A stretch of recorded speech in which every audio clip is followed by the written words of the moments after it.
क्या आपने कभी सोचा है कि हमारे शरीर के एक हिस्से से दूसरे हिस्से तक ऑक्सीजन और भोजन कैसे पहुंचता है? और पौधे में जड़ों से पनी पत्तियों तक आखिर कैसे पहुंचता है? इन सभी सवालों का जवाब मिलेगा कक्षा 10वीं जीव विज्ञान के अध्याय 3 यानी चैप्टर 3 जिसका नाम है परिवहन। इस चैप्टर में जो है पूरा मिलेगा। आज की इस वीडियो में हम परिवहन का संपूर्ण अध्याय बिल्कुल आसान भाषा में शुरुआत से लेकर अंत तक समझेंगे। एक वीडियो में आप जानेंगे मनुष्य में रक्त का परिवहन, हृदय की संरचना और उसका कार्य, रक्त वाहिकाएं, दोहरा परिसंचरण, पौधों में जल एवं खनिज लवण का परिवहन और वाष्पोत्सर्जन। साथ ही आपको बताएंगे इस अध्याय के महत्वपूर्ण कॉन्सेप्ट और परीक्षा में पूछे जाने वाले जरूरी प्रश्न। तो अगर आप क्लास 10th बोर्ड एग्जाम की तैयारी कर रहे हैं तो इस वीडियो को बिल्कुल अंत तक जरूर देखिए। चलिए बिना समय गवाए शुरू करते हैं परिवहन का संपूर्ण अध्ययन जो है इस चैप्टर में, इस वीडियो में आपको। तो चलिए लिख चलते हैं पीडीएफ पे और आपको जो आगे बताते हैं संपूर्ण जीरो से लेकर के अंतिम तक। चैप्टर की जो है रक्त तथा रक्त वाहिकाएं क्या सब है।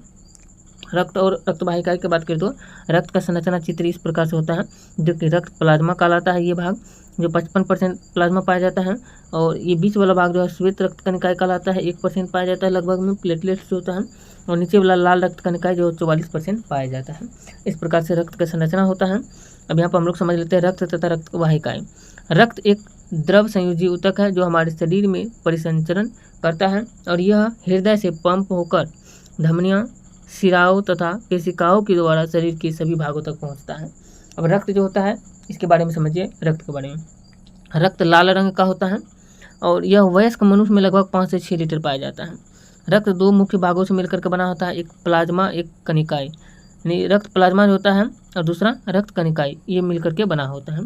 अब रक्त प्लाज्मा क्या है इसको बारे में इसको पहले समझ लेते हैं, फिर रक्त कणिकाएं को भी समझेंगे। रक्त प्लाज्मा जो होता है ये रक्त का पीला रंग का द्रव भाग है।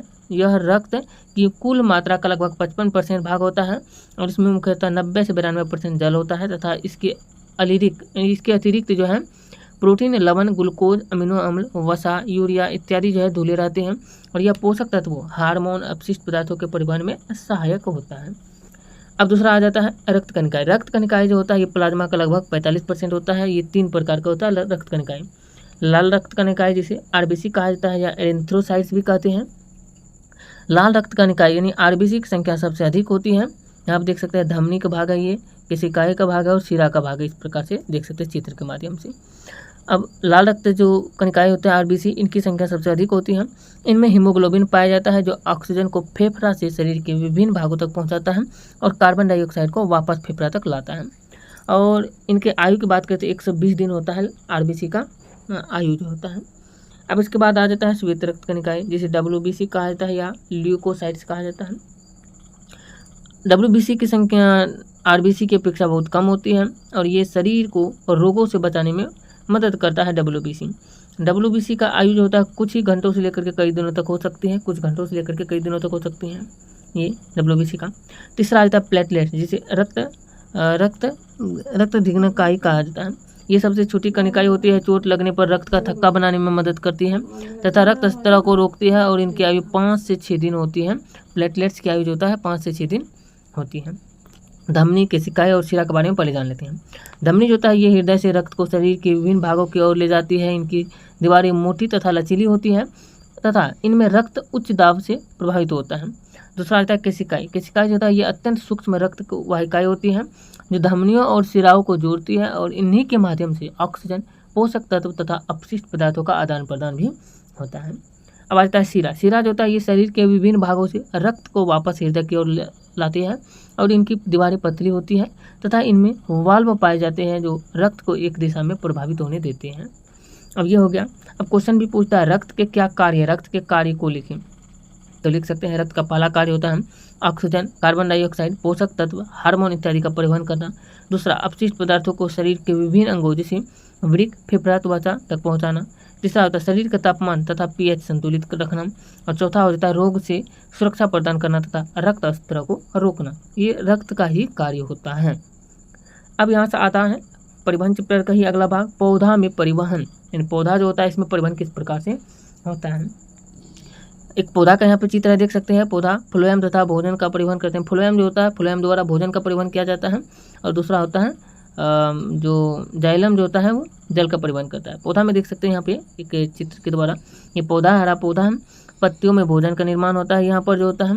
दूसरा, ये पत्ती जो होता है इसका अलग भाग को बात करें तो इसको सीव ट्यूब से भी कहा जाता है इसको। और भोजन का परिवहन ऊपर तथा नीचे दोनों दिशाओं में होता है। इसमें ऊपर भी होता है और नीचे में, नहीं है ऊपर नीचे की तरफ भी दिशा में होता है भोजन, और ऊपर की तरफ भी होता है, चारों तरफ होता है, ये याद रख सकते हैं। भोजन का भंडारण या उपयोग जो होता है जड़ें तथा फल, जड़ें, तना, फल तथा बीज इत्यादि हर एक जगह पे, जड़ में भी, तना में भी, पत्ती में, हर जगह भी भोजन का भंडारण किया जाता है। अब समझते हैं पहले पौधों में परिवहन। पौधा में जो परिवहन होता है, पौधों में जल, खनिज लवण तथा भोजन तथा अन्य पदार्थों का एक भाग से दूसरे भाग तक विशेष ऊतक की सहायता से पहुंचाए जाते हैं।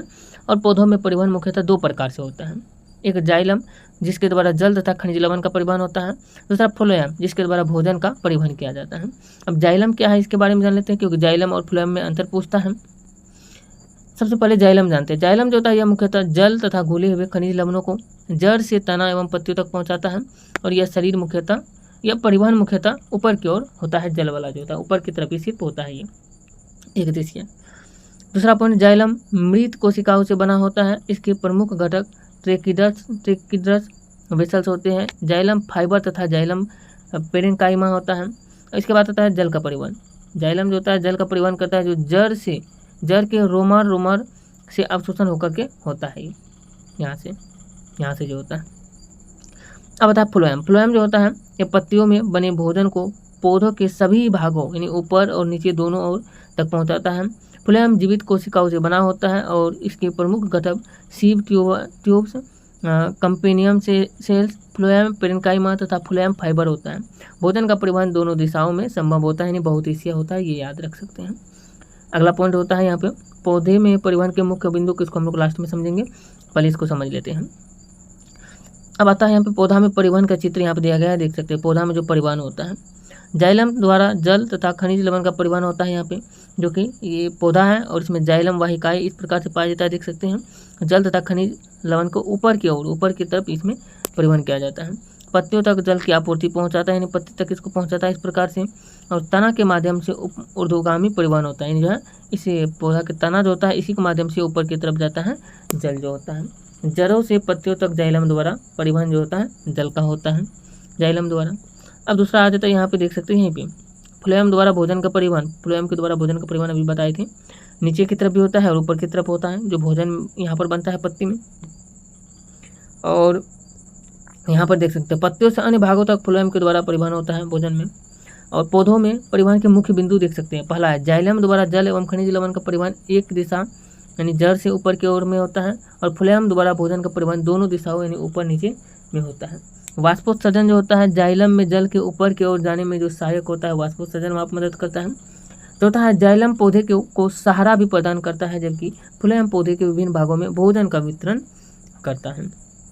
निष्कर्ष निकलता है इन चैप्टर को पूरा पढ़ने के बाद कि पौधा में परिवहन जाइलम तथा फ्लोएम नामक विशेष ऊतक द्वारा होता है। और जाइलम जल तथा खनिज लवण को जड़ से पत्तियों तक पहुंचाता है, जबकि फ्लोएम पत्ती में बने भोजन को पौधे के सभी भागों तक पहुंचाता है। तो ये चैप्टर होता है यहाँ पे समाप्त। तो वीडियो कैसा लगा ये आप लोग कमेंट करके बताइए। नेक्स्ट वीडियो में हम लोग उत्सर्जन चैप्टर, चौथा चैप्टर जो है जिसका नाम है उत्सर्जन, इस चैप्टर को संपूर्ण जानेंगे। और इस वीडियो में आप लोग अच्छे तरीके से समझ गए होंगे कि पौधा में परिवहन, जंतु में परिवहन किस प्रकार से होता है, पूरा कंप्लीट आपको निचोड़ बता दिए हैं। इस चैप्टर से इससे बाहर कुछ भी क्वेश्चन नहीं पूछा जाता है। वीडियो कैसा लगा ये आप लोग कमेंट करके जरूर बताइएगा। इसके साथ साथ जो है वीडियो को लाइक भी कीजिएगा, अपने दोस्तों के पास भी शेयर जरूर कीजिएगा, ताकि उसको भी पता चले कि हाँ इस चैनल के माध्यम से जो है क्लास 10 का संपूर्ण सभी सब्जेक्ट का जो है कवर किया गया है। तो मिलते हैं नेक्स्ट वीडियो में अगला पार्ट लेकर के इसका, चौथा चैप्टर का। जय हिंद।